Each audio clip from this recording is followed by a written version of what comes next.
तू क्या कह रहा है मूड? वही जो सत्य है माता, मित्रषि हमको छोड़कर चला गया है। शिव चला गया? कहाँ चला गया? बात पूरी बताया करो मूड। शिव ने ये पत्र आपको देने को कहा है।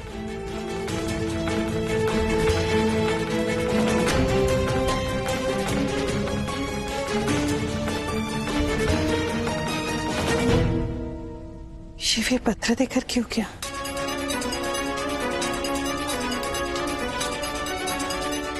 ऋषिवर, इस पत्र में क्या लिखा होगा? देवी पहले पत्र पढ़ तो लीजिए आप।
अब शिव कभी नहीं लौटेगा ऋषिवर।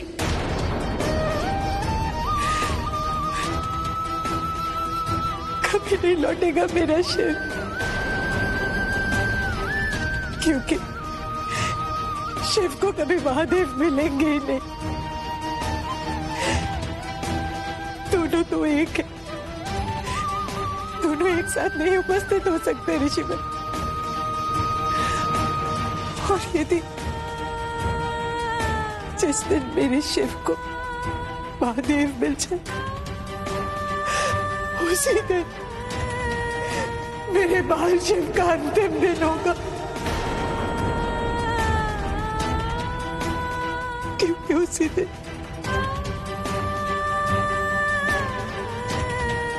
मेरा बाल शिव महादेव में परिवर्तित हो जाएगा और मुझे सदा सदा के लिए छोड़ देगा।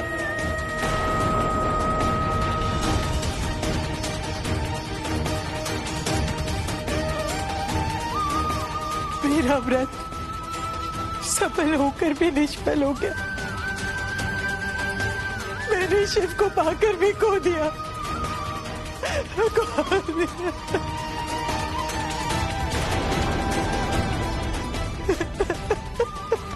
नहीं देवी, संभालिए स्वयं को।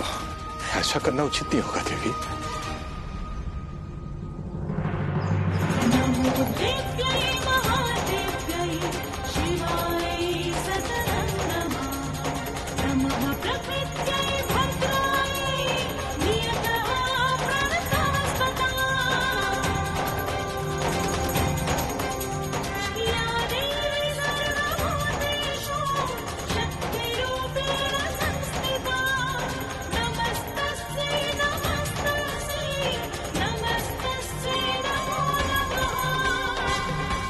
देवी पार्वती, आपकी ये भक्त बहुत कष्ट में है। अब ये दुख सहन नहीं होता। निरंतर तड़प रही हूँ अपनी खोई हुई सत्ता वापस पाने के लिए।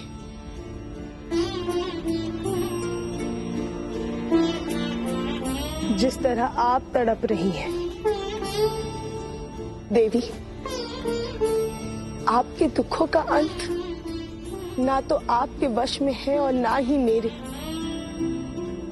किंतु मेरे दुखों का अंत आपके वश में अवश्य है, क्योंकि आप आदि शक्ति हैं, परम शक्तियों की स्वामिनी।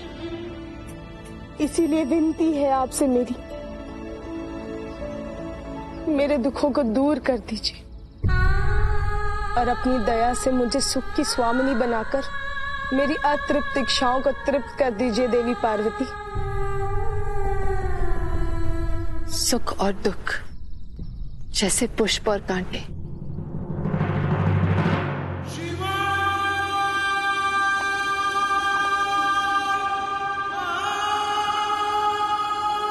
प्रभु,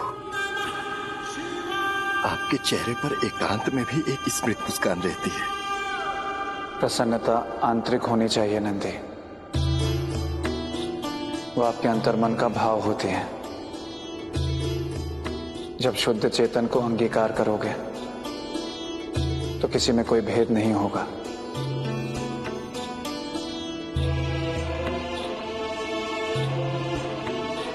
जो भेद है उसकी प्रसन्नता ऐसी ही होनी चाहिए।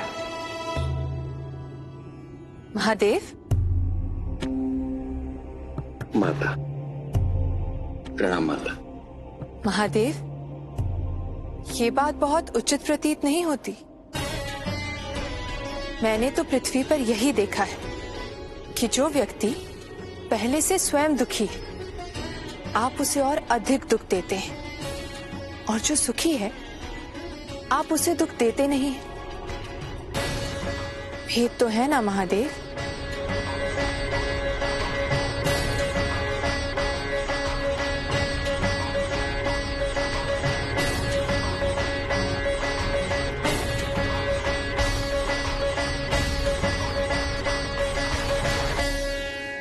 नंदी, शिव प्रभु, आज तुम्हारी माता चांदनी रात में कैलाश के खुले आसमान के नीचे भोजन बनाएंगी।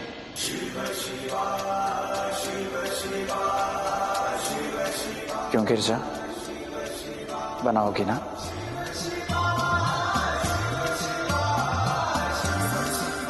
यदि ये स्वयं महादेव की इच्छा है तो मैं अवश्य खुले आकाश के नीचे भोजन बनाऊंगी। नंदी, नीचे गांव जाकर कुछ ईंटों की व्यवस्था करो। जो आज्ञा प्रभु।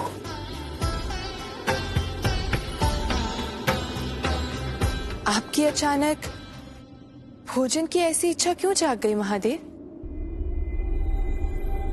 और ईंटों के पीछे का क्या रहस्य है? ईंट उस समाज का प्रतिनिधित्व करता है जिसके सुख दुख की तुमको चिंता है। इनसे घरों का निर्माण होता है जिसमें परिवार निवास करते हैं।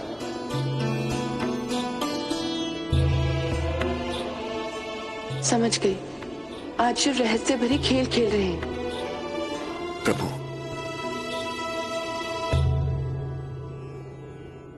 तुम ये ईंट कहां से लाए? प्रभु, नीचे के गांव में बहुत से ऐसे घर हैं जिनका रख रखाव सही ढंग से नहीं हो रहा है। उन्हीं घरों के जर्जर दीवारों से ये ईंट लेकर आ रहा हूं प्रभु। जो घर पहले से ही जर्जर थे, तुमने उनको और जर्जर कर दिया नंदी। तुम ईंट सही घर से भी तो ला सकते थे। परंतु प्रभु, उन घरों में रहने वाले लोगों ने उन घरों का रख रखाव बहुत सही तरीकों से किया था और वो बहुत सुंदर भी दिख रहे थे। इसलिए उनकी सुंदरता को बिगाड़ना उचित नहीं समझा प्रभु। पार्वती, यही तुम्हारे प्रश्नों का उत्तर है। जिन लोगों ने अपने घर का रख रखाव अच्छे तरीके से किया है, यानी अपने अच्छे कर्मों से अपने जीवन को सुंदर बनाया है, उन्हें दुख कैसे हो सकता है?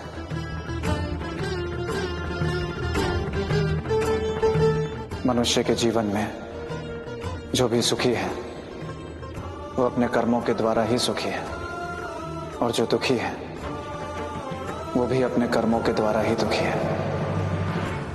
समझ गई महादेव। जो भी है, सब अच्छे बुरे कर्मों का फल ही तो है। कदाचित दारू का भी दिए हुए वचन का सदुपयोग कर रही है। देवी पार्वती, आशीर्वाद नहीं दिया? तुम्हें आशीर्वाद देना मेरी विवशता है दारुका। मुझे अपने वरदान का मान रखने के लिए तुम्हारी सारी इच्छाएं पूरी करनी ही होगी। आपकी बड़ी कृपा देवी।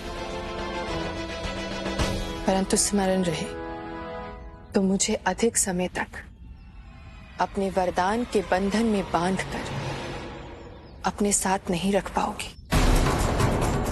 और ये भी स्मरण रहे कि वरदान के दुरुपयोग से तुम्हारे तप की शक्ति क्षीण हो जाएगी।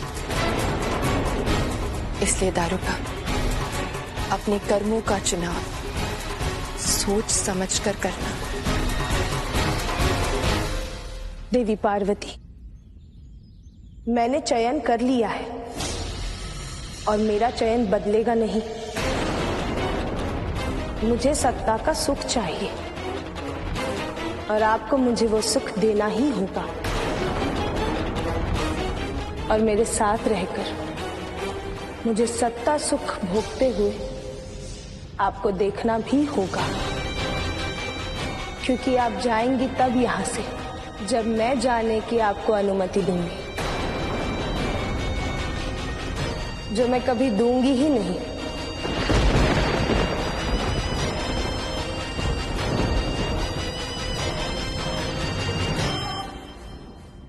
क्या प्रभु महादेव की खोज में निकल गए हैं?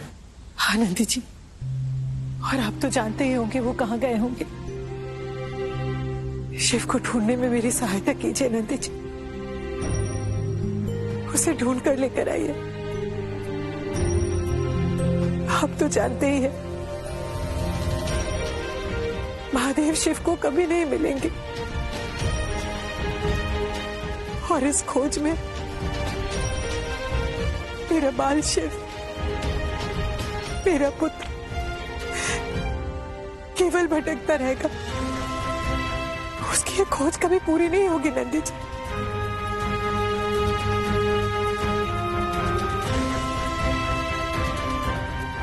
आप चिंतित मत कीजिए देवी, मैं अभी प्रभु को ढूंढने जाता हूँ, बल्कि उनको अपने साथ लेकर आएंगे। अब हमें आज्ञा दीजिए देवी। माता, मुझे भी आज्ञा दीजिए, मैं भी मित्र शिव को ढूंढने जाऊंगा।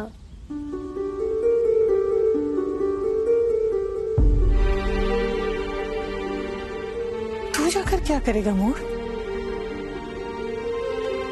तू अभी बालक है। नंदी जी जा रहे हैं ना, नंदी जी शिव को ढूंढ कर लेकर आएंगे मोर। नहीं माता, मुझे मत रोकिए। मैं शिव का मित्र हूँ, अभिनव मित्र, और मित्र का धर्म है मित्र के प्रत्येक सुख दुख में साथ खड़ा रहना।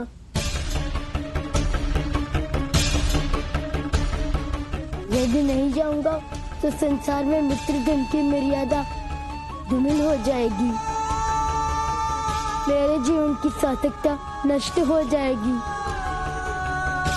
मेरी आपसे प्रार्थना है माता, मेरी आपसे प्रार्थना है, मेरी आपसे प्रार्थना है माता, मेरी आपसे प्रार्थना है, मेरी आपसे प्रार्थना है माता।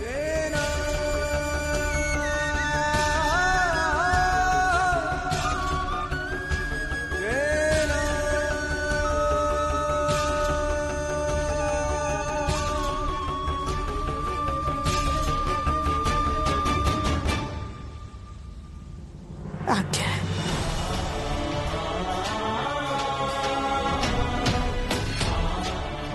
अब हमें आज्ञा दीजिए देवी, चलो मोर।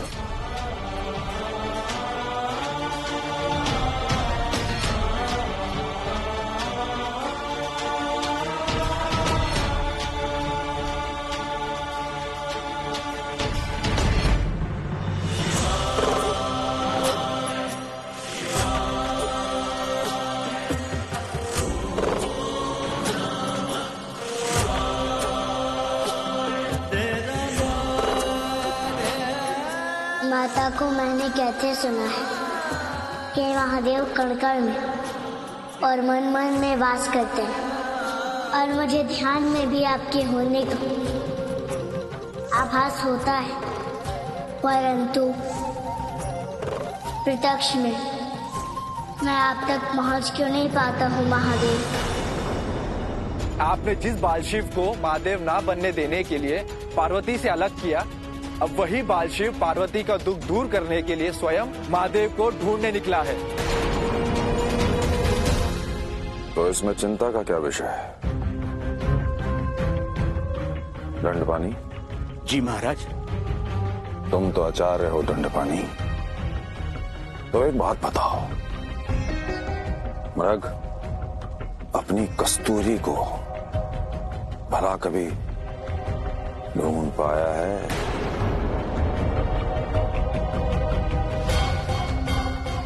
बताओ दंडपानी।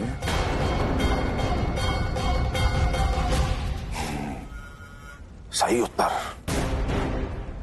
अब ये बताओ कि मृग अपनी कस्तूरी को क्यों नहीं ढूंढ पाता? क्योंकि वो कस्तूरी को बाहर ढूंढता है, जबकि कस्तूरी रहती है उसके ही अंदर। बिल्कुल सही उत्तर दंडपानी, बिल्कुल सही उत्तर।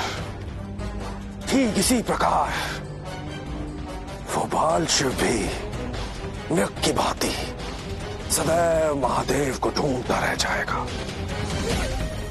जिसे ढूंढने की कोशिश कर रहा है उसे वो कभी ढूंढ नहीं पाएगा, क्योंकि वो स्वयं महादेव है। इसलिए चिंता करने की कोई आवश्यकता नहीं, कोई आवश्यकता नहीं। किंतु तारका, बोलिए माता। यदि बाल शिव देवी पार्वती तक पहुंच गया तो वो उसे अवश्य बताएगी कि वो स्वयं महादेव है। उसके पश्चात जो संकट उपस्थित होगा उसका सामना करना कठिन हो जाएगा। आप निश्चिंत रहिए माता, मैं ऐसा नहीं होने दूंगा। आवश्यकता पड़ी तो दारुका वन को स्थानांतरित कर दूंगा।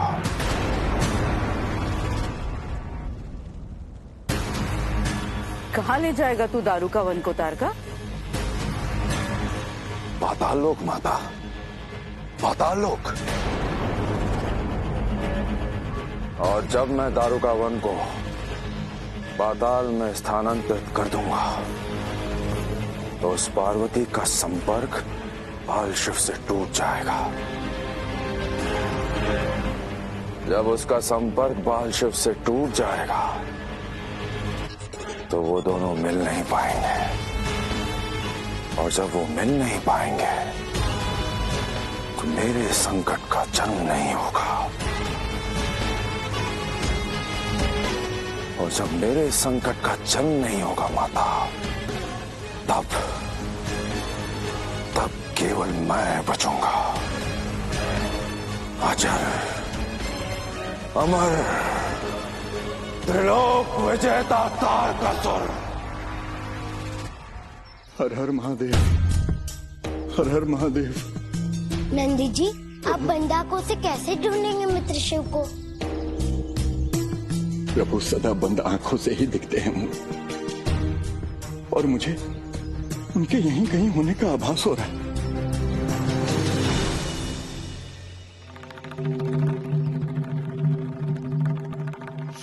वो रहे प्रभु,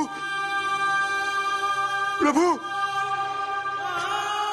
प्रभु, प्रभु, प्रभु, प्रभु।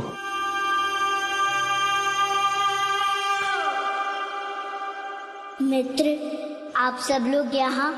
हाँ प्रभु, आपकी माता बहुत चिंतित थी, इसलिए हम सब लोग आपको ढूंढने निकल गए। आप सब लोग चले आए, बहुत अच्छा किया। अब तक मैं महादेव को अकेले ढूंढ रहा था, अब हम सब साथ मिलकर महादेव को ढूंढेंगे। परंतु आपकी माता प्रभु। जानता हूँ माता की मनोदशा। अब आप लौट चलिए प्रभु।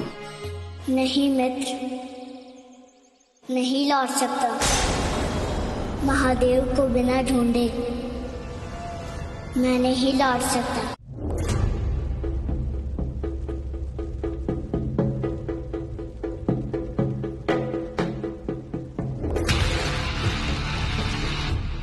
बस माता, एक बार दारुका वन को पाताल पहुंचा दे, उसके पश्चात ऐसे चक्रव्यूह की रचना करूंगा कि बाल शिव उसमें फंसकर अपनी समस्त शक्तियां भूल जाएगा। तारका, यदि दारुका ने इस कार्य को करने से मना कर दिया तो? नहीं माता, वो अतीत था, ये वर्तमान है। वो हमारी आज्ञा का उल्लंघन नहीं करेगी। मृत्यु का भय सबको होता है माता, सबको होता है, और उसने आपके पुत्र की शक्ति को देखा है। एक दृष्टिकोण से तुम्हारा कथन सही है तारका, किंतु हमें एक बात का ध्यान रखना पड़ेगा तारका। दारुका वन के पाताल लोक पहुंचने से पहले कहीं बाल शिव देवी पार्वती के पास न पहुंच जाए। नहीं पहुंच पाएगा माता। मुझे शीघ्र ही मित्र के पास पहुंचना होगा। महादेव को ढूंढने के पश्चात चलो। परंतु प्रभु, मुझे ऐसा लग रहा है कि सबसे पहले माता पार्वती को ढूंढना चाहिए। हाँ प्रभु, यदि हमने महादेव को ढूंढ लिया और माता पार्वती को नहीं ढूंढ पाए तो? हाँ नंदी जी, तब तो मेरी मित्रता का दायित्व अपूर्ण ही रह जाएगा, क्योंकि अंततः महादेव को ढूंढकर मुझे सौंपना तो उनको ही है। पहले पड़ोसन मित्र को ही ढूंढते हैं। उसे मार्ग में रोकने का कार्य ये दोनों करेंगे, अजामुखी और दंडपानी। समझ गए महाराज। नहीं पहुंचेगा बाल शिव दारुका वन और न ही ढूंढ पाएगा देवी पार्वती को।